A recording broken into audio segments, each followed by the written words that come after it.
السلام علیکم ورحمۃ اللہ وبرکاتہ۔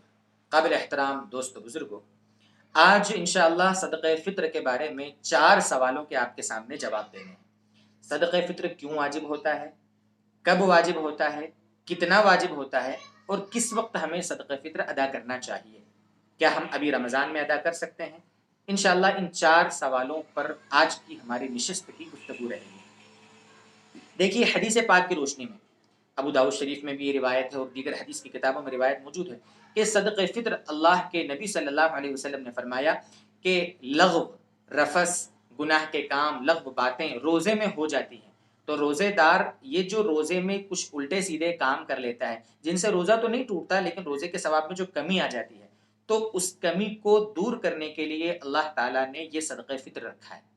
ایک یہ مقصد ہے صدقہ فطر کا، اور دوسرا مقصد ہے کہ غریبوں کو چونکہ ہمیں یہ دینا ہے تو غریب بھی خوشی میں، عید کی خوشی میں غریب بھی شامل ہو جاوے، غریبوں کو ہم شامل کر لیں۔ گویا کہہ لو کہ جو کمی بیشی ہمارے روزوں میں ہو گئی ان کی تلافی اور غریبوں پر خرچ کرنا، غریبوں کو خوشی میں شامل کرنا، یہ مقصد ہے صدقہ فطر کے واجب ہونے کا۔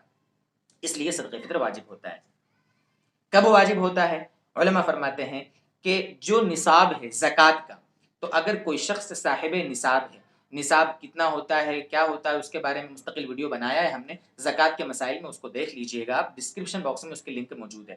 تو جو شخص صاحب نصاب ہے، اگرچہ اس صاحب نصاب شخص کے پاس جو مال ہے اس مال پر سال نہ گزرا ہو تب بھی صدقہ فطر واجب ہوتا ہے۔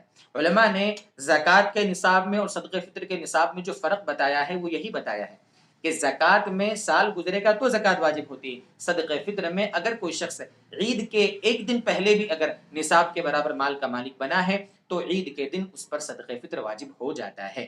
اس کا دھیان رکھیں۔ زکوٰۃ کے اور صدقہ فطر کے نصاب میں دوسرا فرق یہ ہوتا ہے کہ زکوٰۃ میں جو 4 قسم کے مال ہوتے ہیں انہی پہ زکوٰۃ آتی ہے، نقدی ہو، سونا ہو، یا چاندی ہو، یا تجارت کا مال ہو۔ لیکن صدقہ فطر ان 4 مالوں کے سوا اگر کسی کے پاس اتنا مال ہے جو ضرورت سے زائد ہے اور نصاب کے برابر ہے تو بھی صدقہ فطر واجب ہوتا ہے۔ جیسے ایک مثال سمجھیں، ایک آدمی کا گھر ہے، اس کے پاس ایکسٹرا ایک گھر ہے یا پلاٹ ہے، تو اگر وہ پلاٹ اس نے خریدنے بیچنے کی نیت سے نہیں خریدا ہے تو اس پر زکوٰۃ واجب نہیں ہوگی اس پلاٹ پر، لیکن صدقہ فطر واجب ہوگا کیونکہ وہ ضرورت سے زائد ہے وہ پلاٹ۔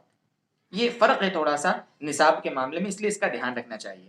تیسری بات، صدقہ فطر کتنا واجب ہے؟ تو 4 چیزیں ہیں جن سے آپ فطرہ دے سکتے ہیں۔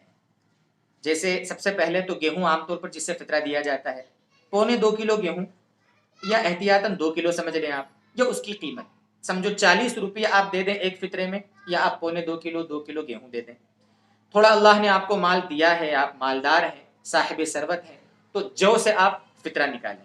جو 3.5 کلو، جو کا اگر مارکیٹ میں ریٹ اگر 30 روپے کلو ہے تو سمجھو کہ 100 روپے کے قریب ایک فطرہ بنے گا۔ اللہ نے اور زیادہ مال دیا ہے آپ کو تو آپ کھجور سے فطرہ نکالیں۔ اگر معتدل قسم کی کھجور 200 روپے کلو ہوتی ہے تو تقریباً 3.5 کلو کھجور 700 روپے کا ایک فطرہ بنے گا، آپ وہ دے دیں۔ اور اللہ نے اور زیادہ آپ کو صاحب ثروت بنایا ہے تو ایسی صورت میں آپ کشمش سے صدقہ ادا کریں، صدقہ فطر ادا کریں۔ اگر 1 کلو کشمش مارکیٹ میں 300 روپے کی ہے تو سمجھے کہ 300، 3 تیا 9 اور 150 روپیہ، سمجھے کہ تقریباً 1050 روپے کا ایک فطرہ بن رہا ہے۔ تو جس حساب سے اللہ نے آپ کو مال دیا ہے اس کے حساب سے فطرہ نکالیں۔ بہت سے لوگ صرف گیہوں سے نکال دیتے ہیں اور خوب اللہ نے مال سے نوازا ہوتا ہے تو وہ اس چیز کو دھیان رکھیں کہ بھئی یہ 4 چیزوں میں سے جس سے چاہے فطرہ ادا کریں، یا تو یہ چیزیں آپ فطرہ میں دے دیں یا آپ ان کی قیمت ادا کر دیں، دونوں سے فطرہ ادا ہو جاوے گا۔ بلکہ حالات کو دیکھتے ہوئے اگر آپ قیمت سے فطرہ ادا کریں تو بہتر ہے، تاکہ غریب آدمی اپنی جو بھی ضروریات ہیں ان سے پوری کر سکے۔ آپ نے اس کو کشمش دے دی اور اس کو کشمش کی ضرورت نہیں، اس کو پیسوں کی ضرورت ہے، تو آپ پیسے دے دیں تو زیادہ بہتر ہے تاکہ وہ مختلف قسم کی ضرورتیں اپنی پوری کر لیں۔ اور اگر آپ ان 4 چیزوں کے سوا کسی اور سے فطرہ دینا چاہتے ہیں، کسی اور سے، تو آپ دیکھ لیں کہ وہ چیز اتنی قیمت کی مالیت کی ہو کہ جن میں سے ان 4 میں سے کوئی چیز آ سکتی ہو، اتنی قیمت سے بھی آپ فطرہ دے سکتے ہیں۔ جیسے کوئی چاول سے دے یا کسی چیز سے دے، دھیان رکھیں کہ وہ اتنی قیمت کی ہونی چاہیے کہ اس سے 2.25 کلو گیہوں خریدا جا سکتا ہو، یا کشمش یا جو وغیرہ 3.5 کلو خریدے جا سکتے ہوں، اتنی قیمت ہونی چاہیے۔ یہ ہے صدقہ فطر کتنا واجب ہوتا ہے اس کے بارے میں آپ کو بتا دیا۔ کب دینا ہے؟ تو علماء فرماتے ہیں کہ مستحب وقت ہے اس کا عید کا دن، عید کی نماز پڑھنے جب ہم جائیں اس سے پہلے فطرہ ادا کر دیں تاکہ غریب بھی خوشی میں شریک ہو جاوے۔ لیکن اگر آپ رمضان میں دے دیتے ہیں، رمضان سے پہلے دے دیتے ہیں، یا رمضان میں آپ نے غریبوں کو تلاش کر کے دے دیا، ابھی ضرورت مند ہے، بہت سارے لوگ افطار کے لیے، سحری کے لیے ان کی ضرورتیں ہیں، فاقے ہیں، غربت ہے، پریشانی ہے، ایسے حالات چل رہے ہیں، تو اگر آپ ابھی بھی فطرہ دے دیں گے تو مکمل طور پر فطرہ آپ کا ادا ہو جائے گا، اس میں کوئی حرج نہیں ہے۔ یہ کل فطرے کے بارے میں کچھ باتیں تھیں۔ اللہ تبارک و تعالی ہمیں صدقہ فطر کو مکمل اہتمام سے ادا کرنے کی توفیق دے، اور سارے غریبوں کو ہم خوشیوں میں شامل کریں اور دکھ درد بانٹیں، غمخواری کریں۔ اللہ تعالیٰ اس کی بھی ہمیں توفیق دے۔ وآخر دعوانا ان الحمد للہ رب العالمین۔